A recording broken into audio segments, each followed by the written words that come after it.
Estamos no ar, Power Talks, começando aqui mais uma vez, como eu sempre digo, muito feliz. Feliz de estar aqui, feliz de ter a tua atenção, feliz de poder receber um convidado relevante para falarmos de coisas relevantes para pessoas relevantes. Olha que legal, ó.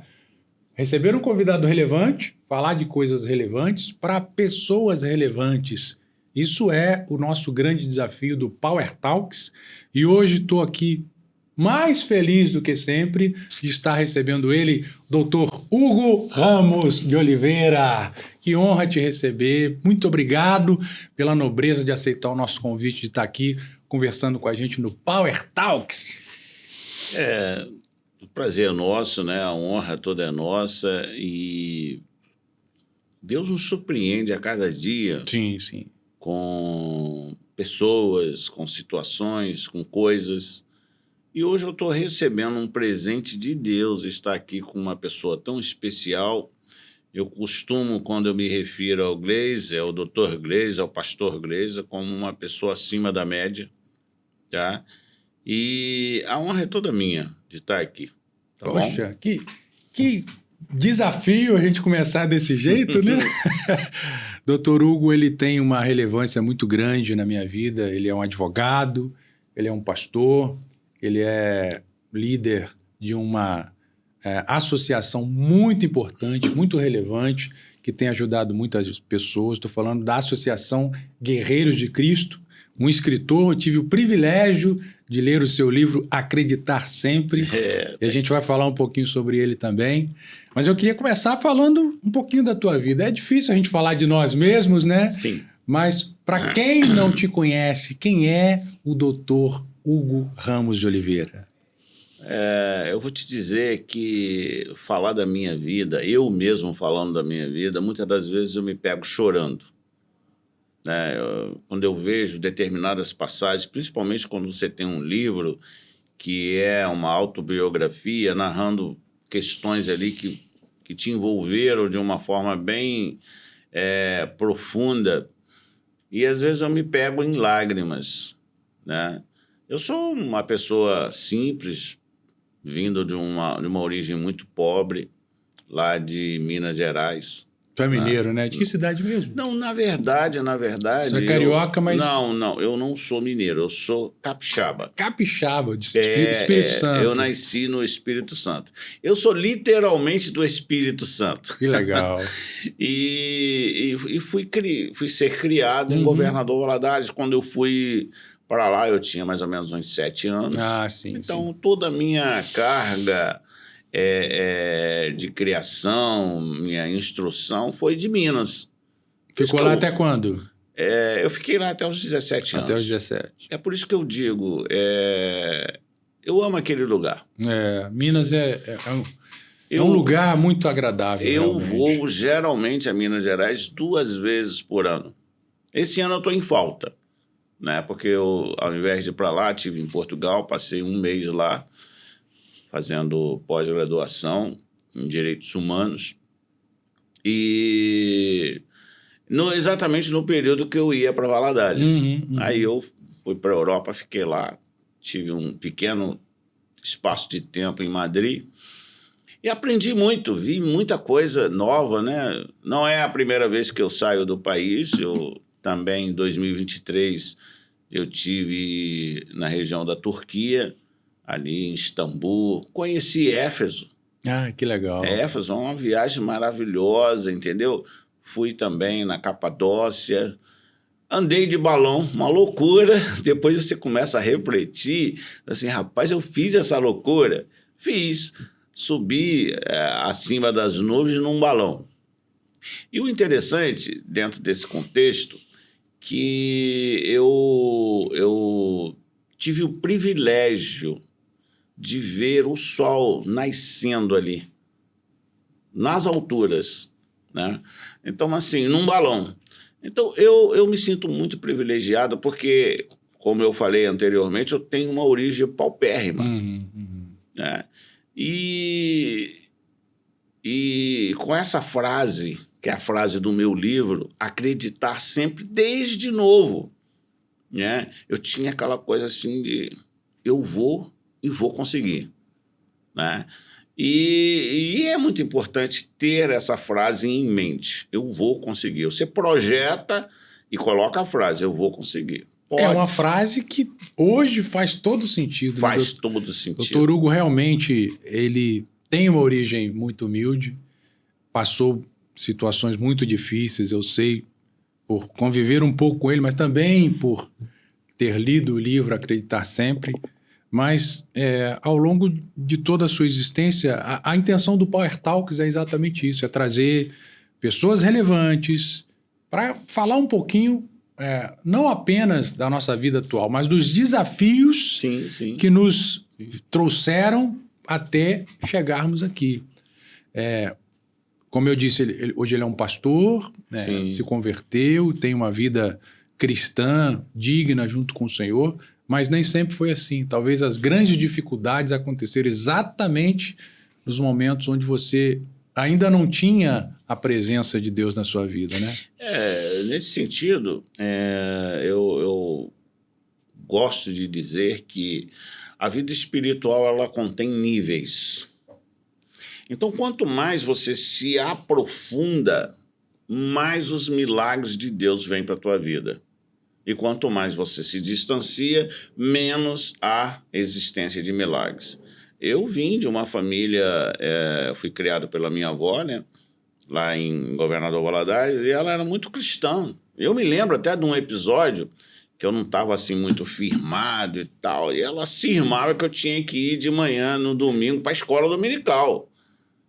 E às vezes ela ia lá e me chamava. Hugo, vamos embora, vamos para a escola, tá na hora. Aí eu dava aquela enrolada, né? Que eu queria dormir mais. E aí chegava uma hora que ela puxava a coberta, se fosse o caso, o lençol, e às vezes até, né, jogava até água no meu rosto para eu acordar e ir para a escola dominical. E eu hoje não tenho mais a minha avó já partiu, né? Mas eu agradeço esse esforço que ela fez para me manter. E aí eu fui pegando, aquela passagem, né, que fala, né, ensina a criança o caminho onde ela deve andar, que na adulta ela não vai se esquecer. Vai se desviar. E foi isso que aconteceu. Eu peguei aquele viés ali e levei para a minha vida. Claro, teve alguns momentos de altos e baixos, normal da vida de um servo do Senhor, né? A gente vê exemplos aí dos grandes homens de Deus, os heróis da fé, que erraram, mas se reconciliaram, voltaram. E, enfim, hoje eu vou dizer para você, Gleise, que eu estou vivendo o melhor momento da minha vida. Que legal ouvir isso. Aos 65 anos. É uma coisa incrível, né? Aos 65 anos eu estou vivendo o melhor da minha vida. E quando é que você sabe que você está vivendo o melhor da sua vida? É quando você alinha todas as áreas da sua vida, né? Nós temos 7 áreas, tá? Que é a espiritual, física, mental, emocional, familiar, financeira e profissional. Então, nós temos essas áreas. E quando você equilibra essas áreas, você pode se considerar que você está vivendo o melhor momento. Então, não tem um problema de ordem financeira, não tem um problema de saúde grave, não tem um problema de emocional, familiar também não. Enfim, então as 7 áreas estão equilibradas. E esse é o exato momento que você reconhece estar vivendo ou não numa melhor fase. Porque se você for parar para analisar, essas áreas elas são como 7 irmãs gêmeas. Sim, elas se interligam, né, Elas doutor? se interligam. E o irmão gêmeo, se sente alguma coisa, reflete no outro. Isso é um dito aí, né? Isso, cientificamente, eu não sei se é verdade. Mas no caso das áreas, é real. Se você está com a sua família destruída, dificilmente você vai conseguir trabalhar, dificilmente você vai conseguir produzir, dificilmente atrapalha tudo. Se você está doente, também. E assim sucessivamente. Se você está duro, sem dinheiro nenhum, você não consegue dar um passo. Então, você tem que equilibrar, tentar equilibrar.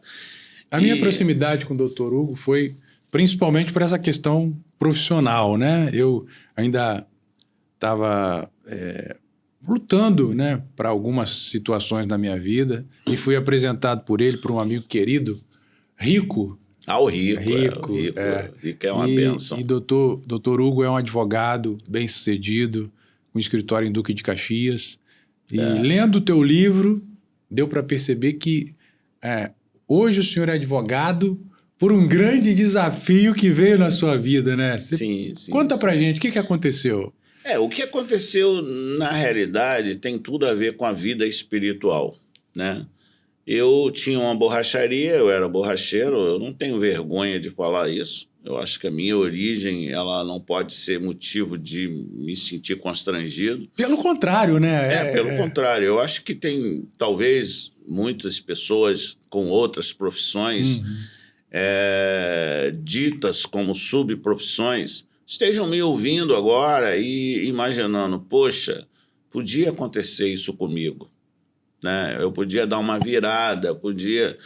Só que eu, por mim mesmo, eu não teria dado essa virada. Houve a participação espiritual, literalmente. E aconteceu assim, eu estava lá na borracharia, era ali na Presidente Kennedy, tinha um terreno do lado, isso está no livro, tinha um terreno do lado, esse terreno era baldio, né? Então a minha ideia era limpar o terreno e começar a utilizar. Mas quando você limpa um terreno, que você começa a utilizar um terreno que não é seu, há uma ideia de invasão. E essa ideia é um não coaduno, de jeito nenhum. E aí o que acontece? Eu fui falar com o dono do terreno. Fui falar com ele lá, o seu Edgar, que provavelmente já deve ter falecido, mas uma pessoa assim maravilhosa. Ele disse assim, olha, pode usar o terreno, não tem problema. Só tem uma coisa, você tem que consultar o meu advogado. Eu, na época, vivia todo sujo, né? Porque o borracheiro mexe com graxa e as minhas mãos, eu lembro, eu olho para as minhas mãos assim, louvado seja Deus que eu não preciso sujar mais as mãos. E aí eu fui procurar o seu Edgar e ele falou que podia e tal, que eu tinha que ir no profissional, no advogado dele. E eu fui. Presta atenção nessa parte. Eu fui no advogado, eu cheguei lá, simples, um pangaré, uma pessoa humilde, simplória. E eu cheguei lá com toda a humildade, eu falei, doutor, eu vim aqui a mando do senhor Edgar. Ele já me ligou. Tá bom, eu vim aqui para ver se a gente consegue fazer um contrato aí para ficar legalizado. Hoje eu sei que é um comodato, né? Mas na época eu nem sabia de nada. Aí ele falou assim, olha, se fosse hoje, seria R$2.000. Mas eu não tinha nem 100. Eu não tinha, literalmente. Eu trabalhava lá para, como diz... como é que fala? Vender o almoço para comprar janta, né? Então, eu estava numa situação muito difícil. E eu falei para ele assim, doutor, tem possibilidade do senhor parcelar para mim? Que aí, parcelando, eu consigo. Não tem não. Aqui é tudo à vista. Olha aqui para o meu escritório. Aí eu olhei, falei, pois é, tudo aqui foi comprado à vista. E eu não tenho culpa de você estar na M que você está. Gleise, vou falar, cara, tem horas que a vida nos traz situações tão constrangedoras que a gente sente aquela dor, né? Eu senti aquela dor no mais profundo. Mas o mais importante é que Deus está ali com você, na dor, na alegria, Ele está ali com você, só esperando você se manifestar. E são esses desafios que fazem... com que a gente se torne quem nós somos, né, doutor? Exatamente. Mas, assim, o que acontece dentro desse contexto, a minha vontade era socar a cara daquele sujeito. É mesmo? Nós temos dois lados. Nós temos o nosso lado, eu, e temos o lado espiritual. Se nós colocarmos o nosso eu, a gente faz muita loucura. Sim. Né? Mas aí eu coloquei o espiritual, eu falei, tá bom, doutor, tudo bem, o senhor me desculpa eu estar te incomodando, mas não vai ter como eu fazer. Ele ainda até virou e falou assim, não posso fazer nada.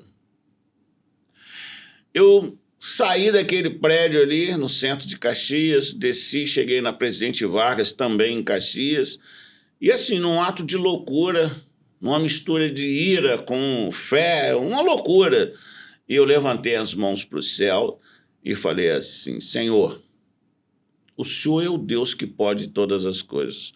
Me coloca como advogado, igual ou melhor que esse. Mas uma coisa eu vou te prometer: eu nunca vou tratar ninguém da forma que eu fui tratado.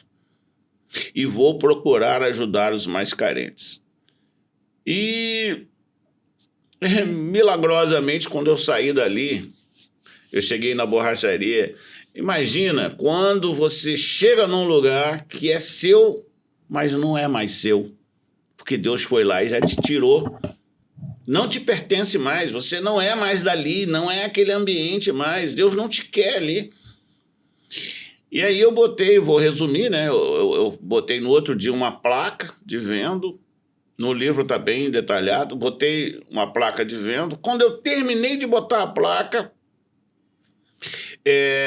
vieram 2 carros, 2 cadetes, na época o cadete era um carro, né?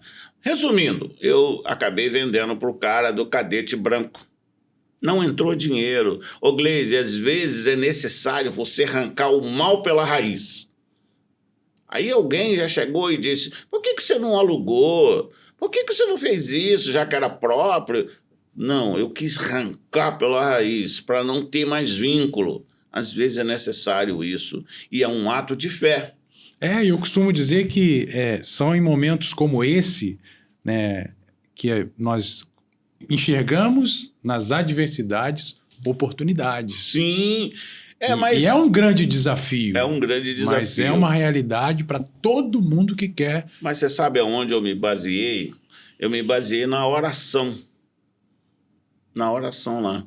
Porque quando eu cheguei na borracharia, aquilo já não me pertencia mais. Eu senti espiritualmente que aquilo ali já não me pertencia e que eu ia sair dali, mas não sabia como.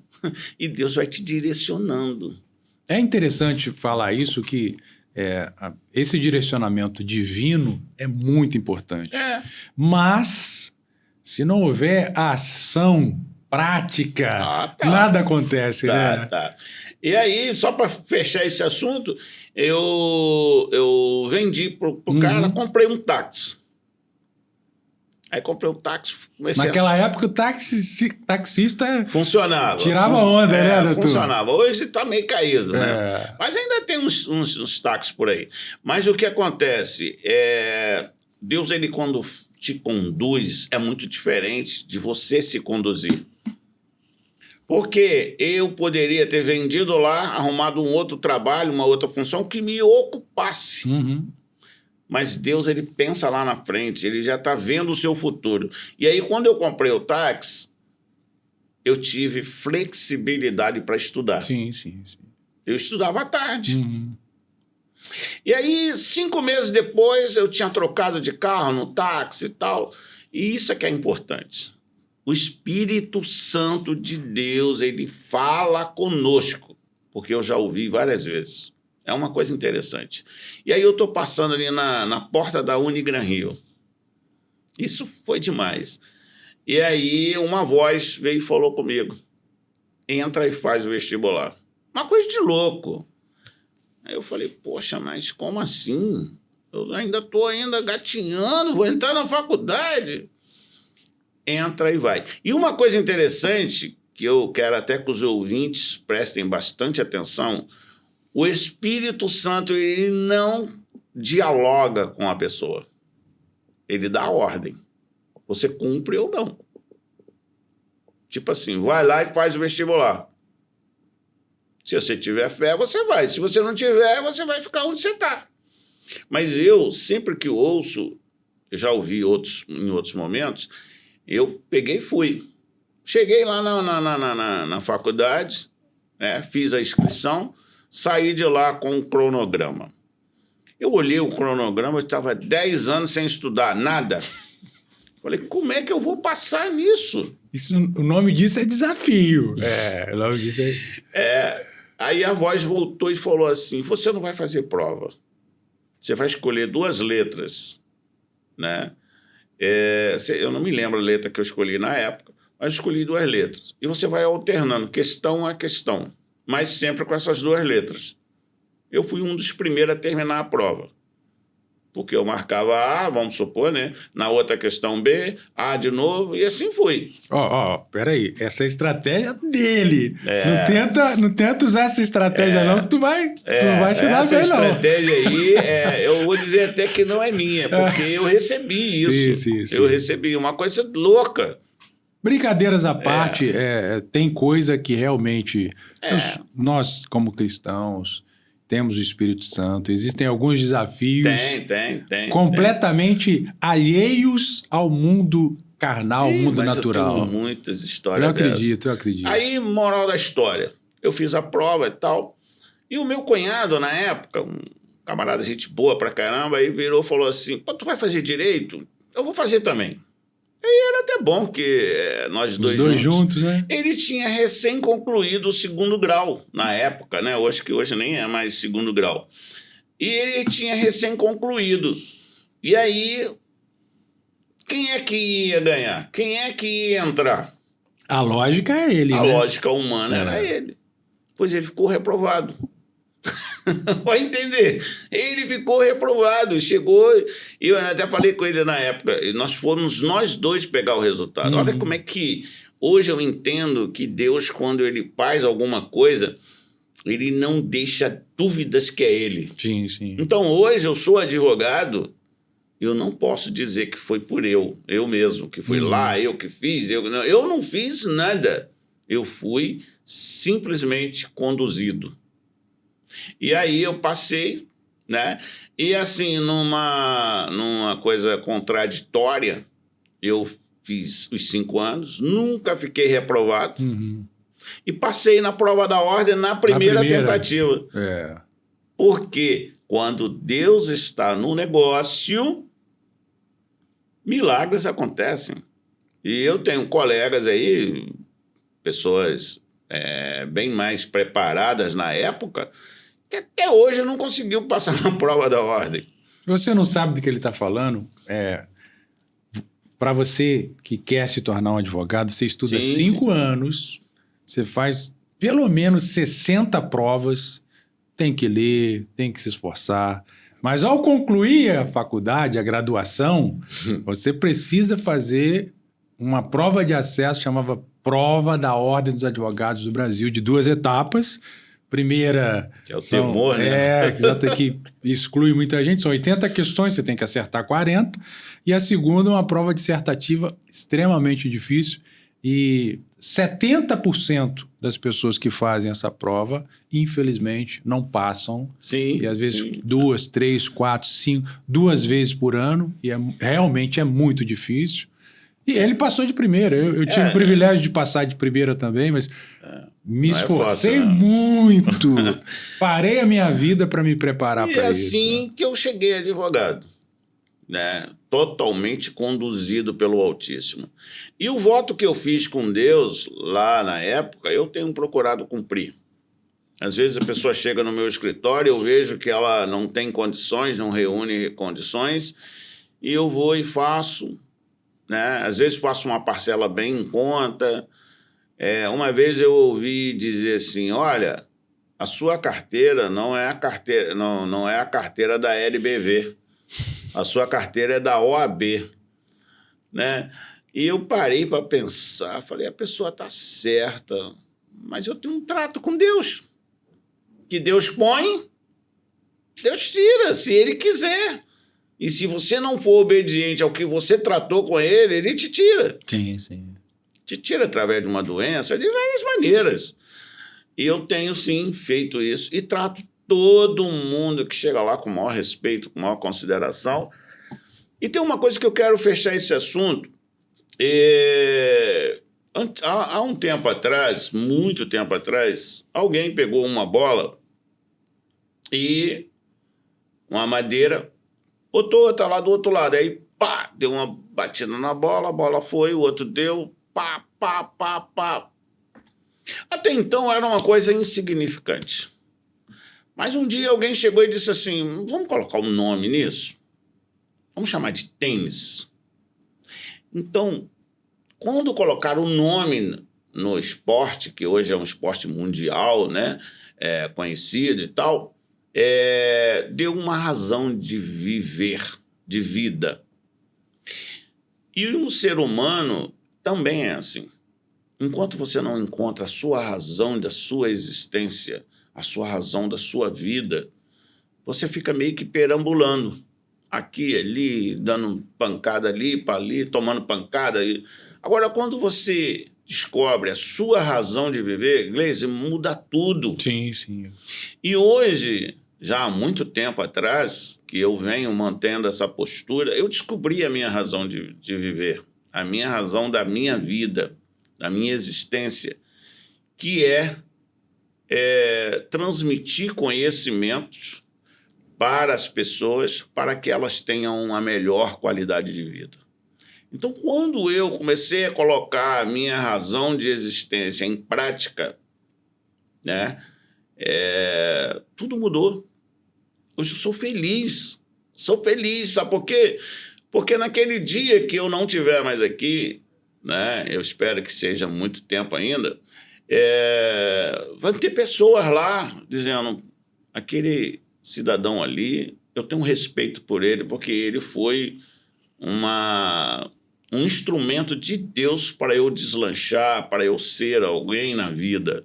Alguns mentores falam sobre propósito de vida, né? A Sim. probabilidade do propósito de vida dar certo, na minha concepção, é a quantidade de pessoas que vão ser impactadas pelo teu propósito. Sim, sim. Se for só você que vai ser beneficiado, a probabilidade de dar errado é muito grande.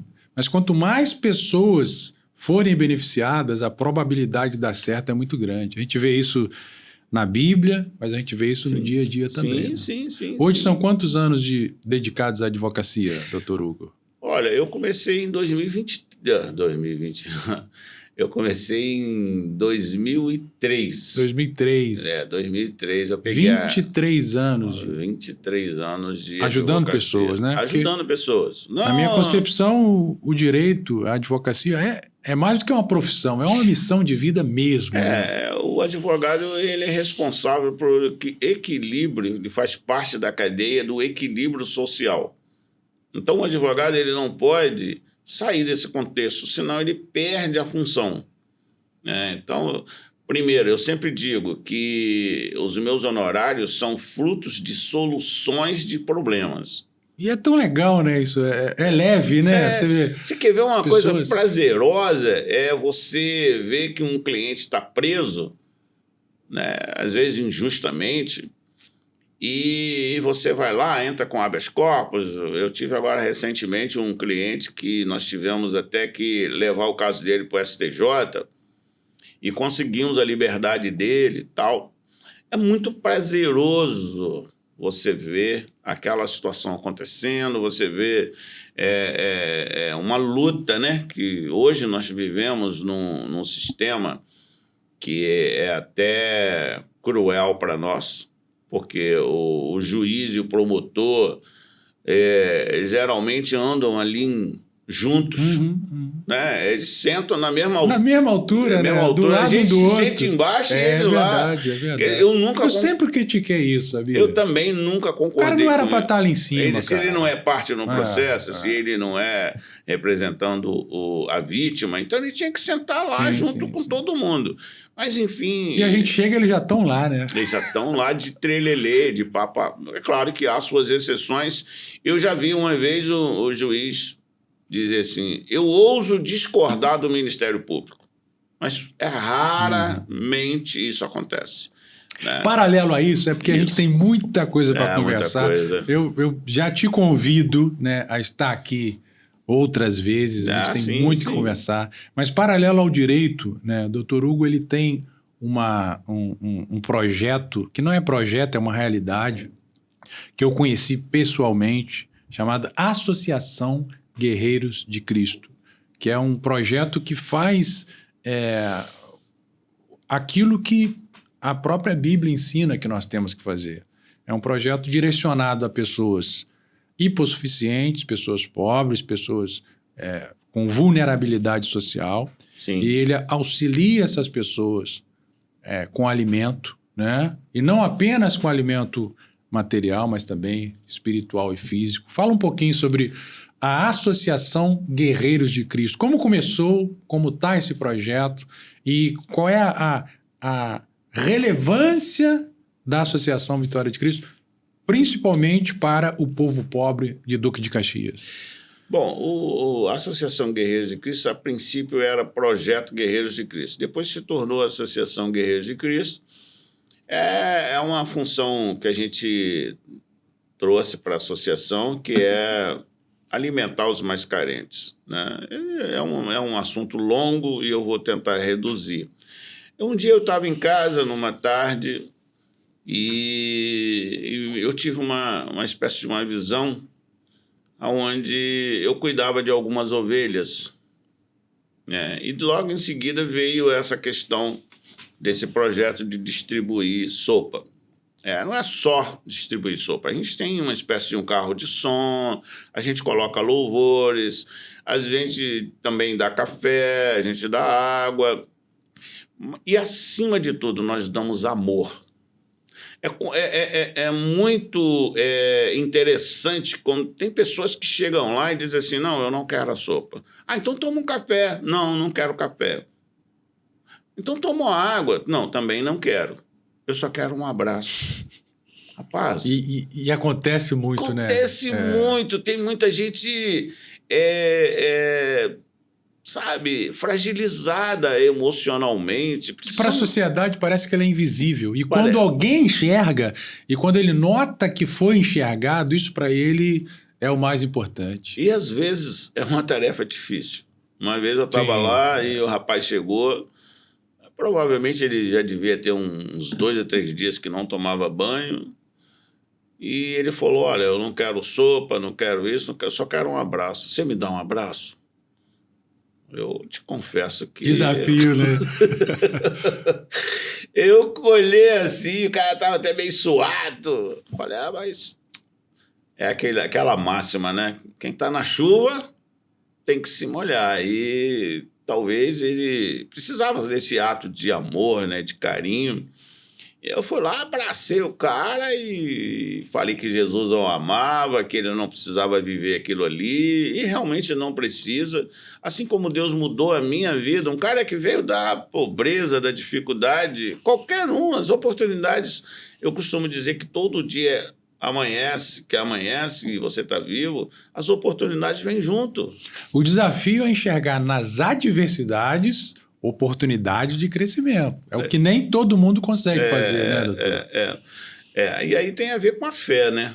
Tem a ver com acreditar sempre. Sim. Que às vezes é oportunidade. E também com o preparo.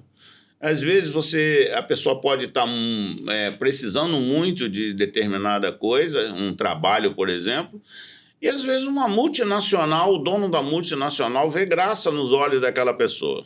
E aí ela chega e diz assim, olha, eu tenho um emprego para você de R$10.000. Tá bom para você? Pô, para quem... né? E aí só tem uma coisa, você precisa do inglês básico. Ah, mas eu sei falar eu só sei falar yes. Então você perdeu a oportunidade. A oportunidade ela veio até você, mas você perdeu porque você não estava preparado.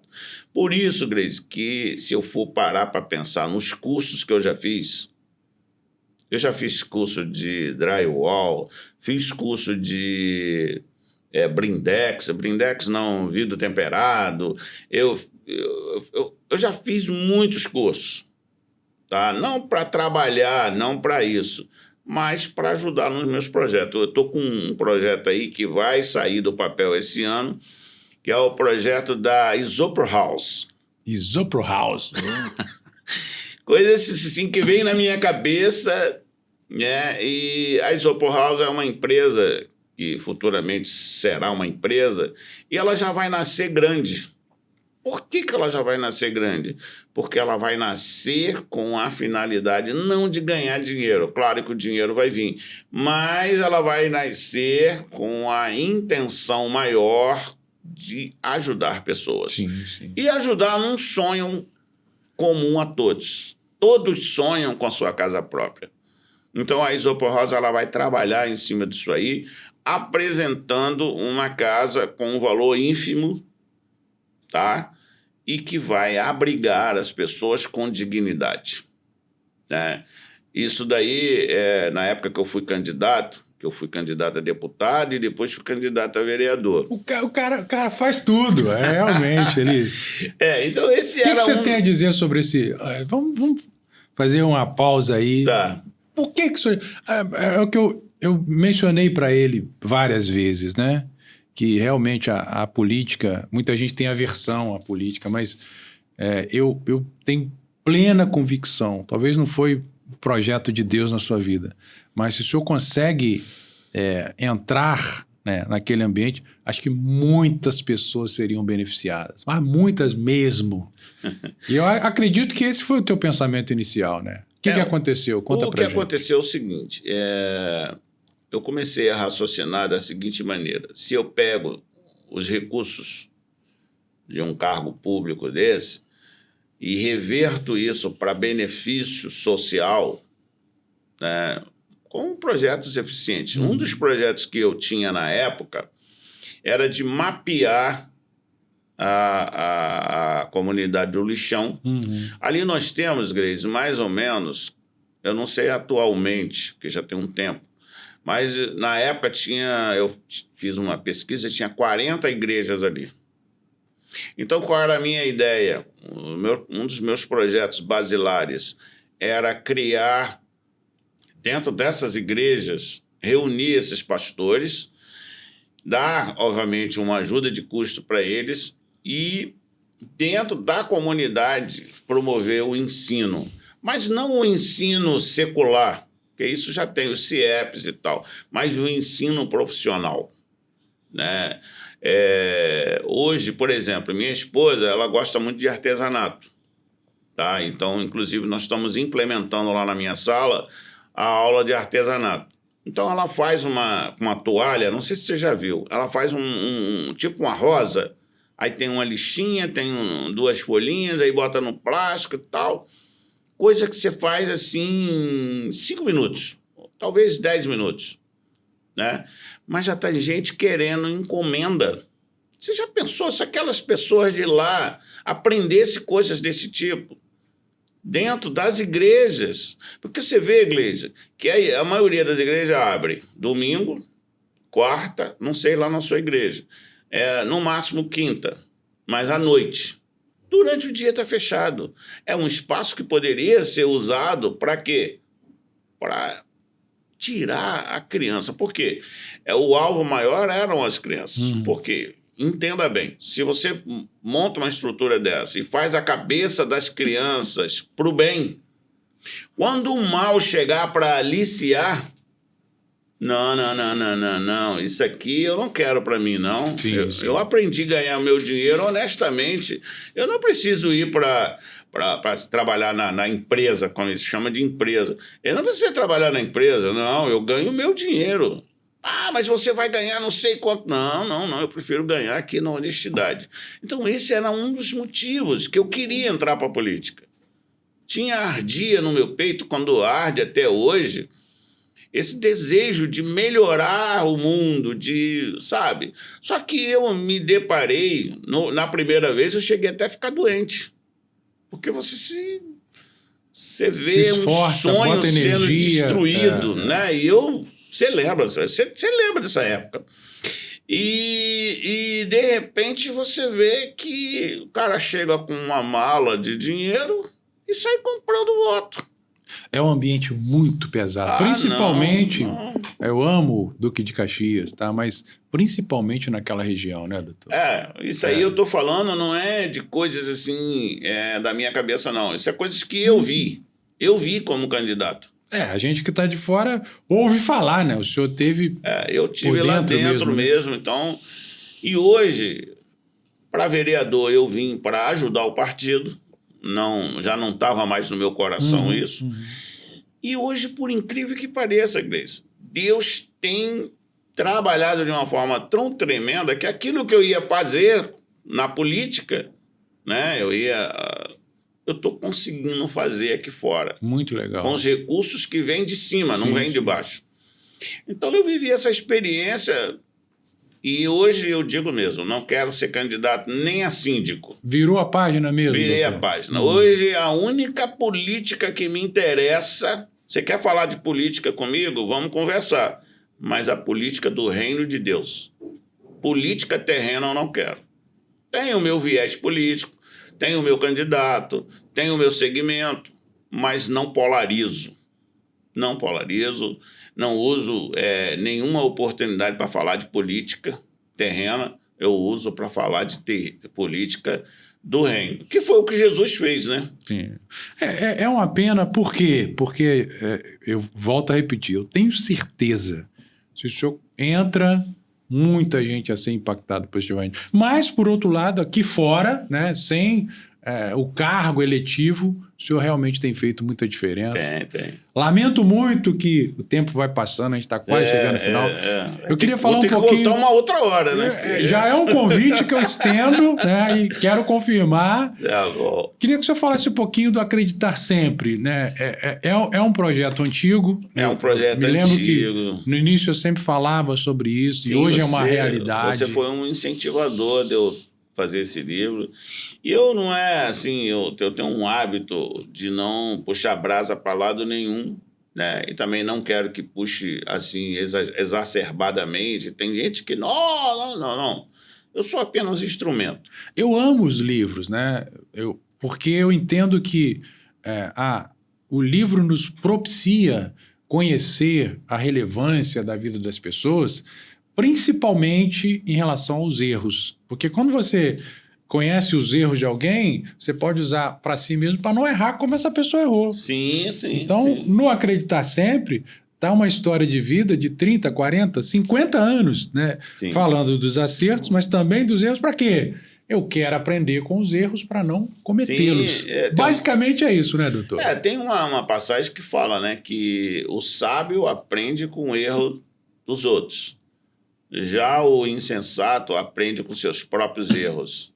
Então, eu tenho essa máxima comigo e tento olhar, né, os erros de terceiros e não os cometer, para não passar por aquele sofrimento.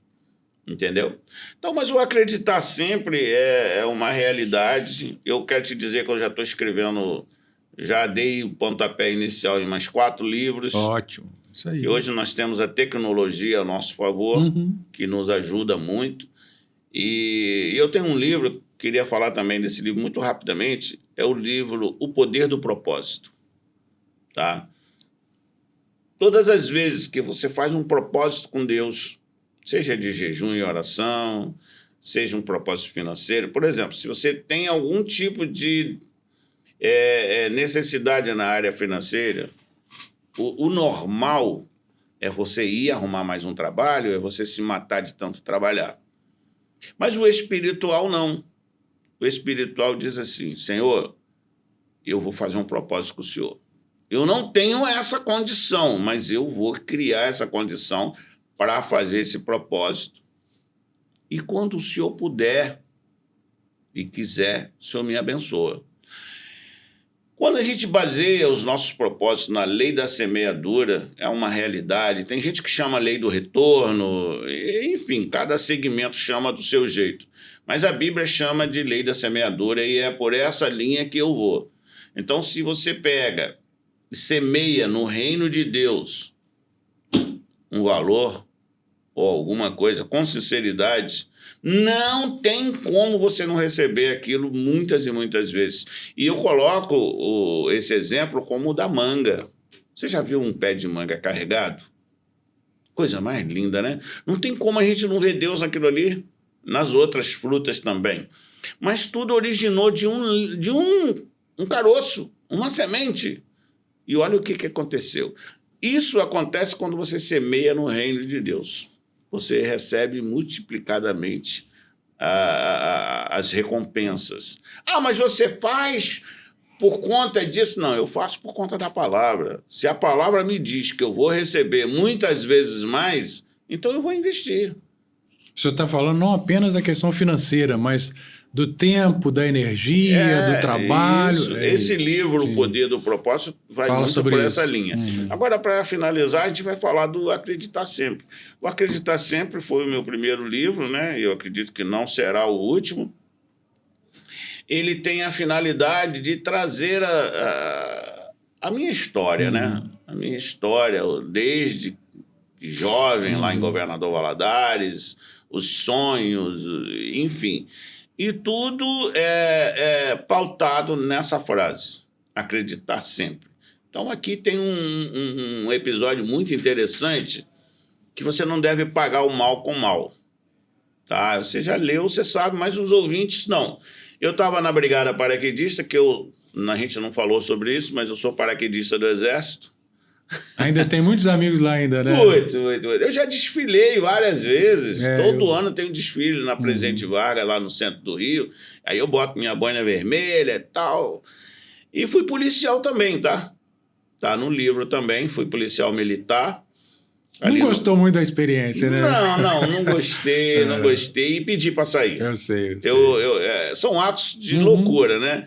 Aonde eu me sinto desconfortável em relação à minha vida espiritual, eu pulo fora. Mas eu acho legal, né, essa questão de fazer. Eu prefiro me arrepender de algo que eu fiz e não deu certo do que me arrepender de algo que eu não fiz. Então, eu opto em ser um fracassado do que ser um desistente. Sim. Porque são nos fracassos que a gente mais cresce, né, doutor? Exatamente. Então, assim, na Polícia Militar foi uma total incompatibilidade. Eu amo a polícia, sei da sua serventia, o servir e proteger. Eu gritava muitas vezes isso lá no Cefap, como aluno, né? Mas, assim, dentro da realidade tem algumas coisas que são incompatíveis comigo e eu preferi sair. Principalmente se tratando de Rio de Janeiro, né, doutor? Se tratando de Rio de Janeiro. Então, assim, tem a questão da Brigada Paraquedista e eu quero fechar com esse testemunho. Eu fui fazer o curso de cabo, né? Cabo paraquedista. E a gente faz o curso numa outra OM, tá? Até porque a minha profissão envolvia automóveis. Então, eu fiz o curso de cabo eletricista de autos. E, para a honra de Deus, eu fui o primeiro lugar. Oh, que legal, hein?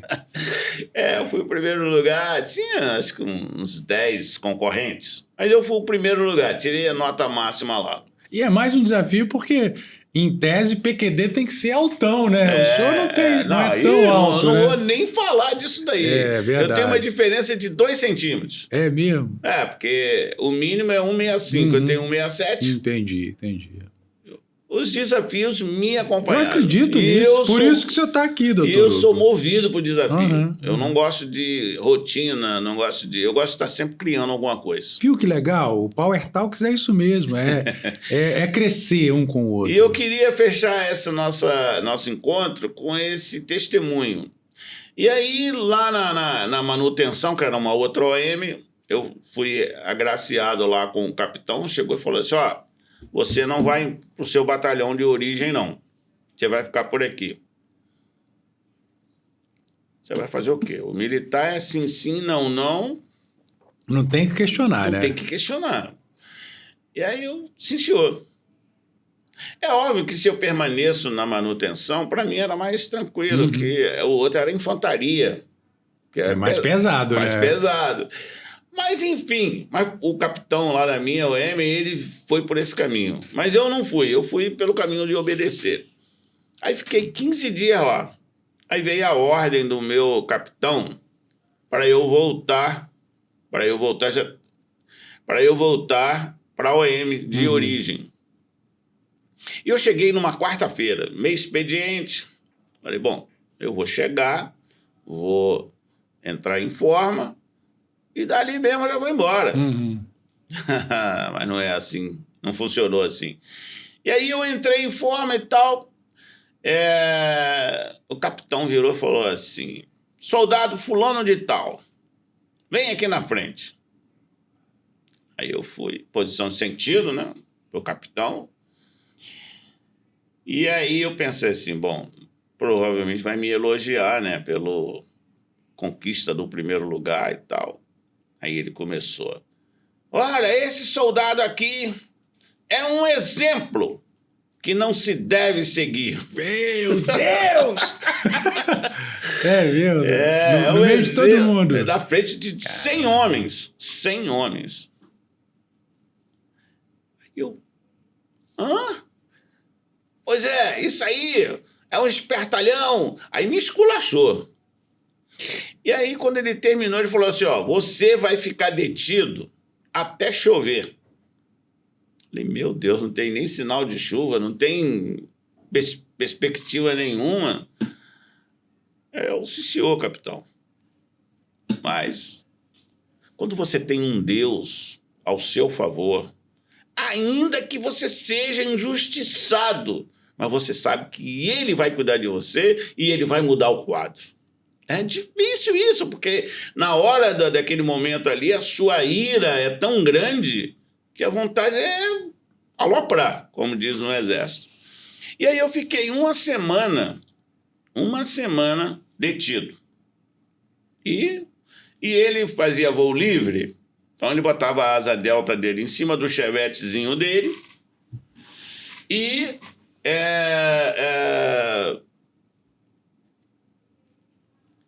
nesse dia eu estava lá. Aí ele deu na partida do carro, o carro não pegou.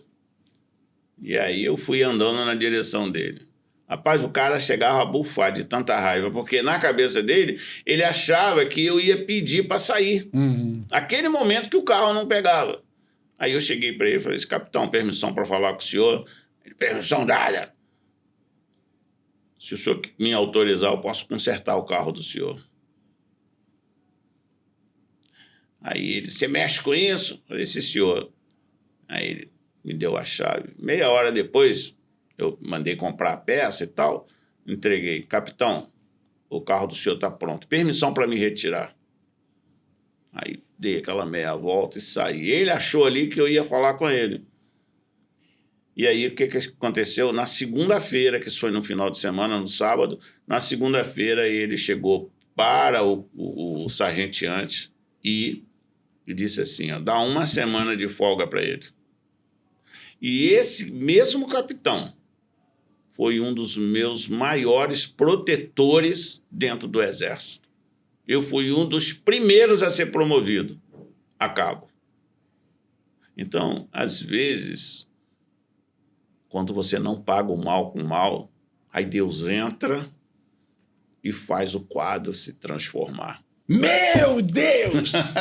É transformando bênção em maldição, cara. É isso aí. Quer saber mais? Aqui, ó. Acreditar Sempre. Eu recomendo, eu li. É uma leitura fácil, uma leitura agradável. A gente vai botar aqui as redes sociais, o telefone, se ele quiser. Entre em contato. Tem tanto físico quanto online também. Eu recomendo muito. Né? E eu quero agradecer a tua gentileza de estar aqui com a gente, de topar esse desafio, conversar no Power Talks. Sou teu fã. Não, eu que sou teu fã. Me influenciou positivamente em muitos momentos da minha vida. Eu sou teu fã. Para mim é uma honra poder te trazer aqui. Amém. E muito obrigado por abrir teu coração, né, para esse povo aí que tá, de repente, alguém aí tá desanimado, tá desistido. Olha só, o exemplo de que vale a pena insistir. Com certeza. Sempre vale a pena. Acreditar sempre. É uma pena, mas a gente finaliza por aqui. Power Talks de hoje com o Dr. Hugo Ramos de Oliveira. Estamos chegando ao final. Quero te agradecer a nobreza da tua atenção por estar com a gente aqui até agora. Se você permaneceu é porque você gostou. E se você gostou, manda para pelo menos 100 pessoas. E eu quero te ver aqui no nosso próximo encontro. Power Talks finalizando. Vejo você no nosso próximo encontro.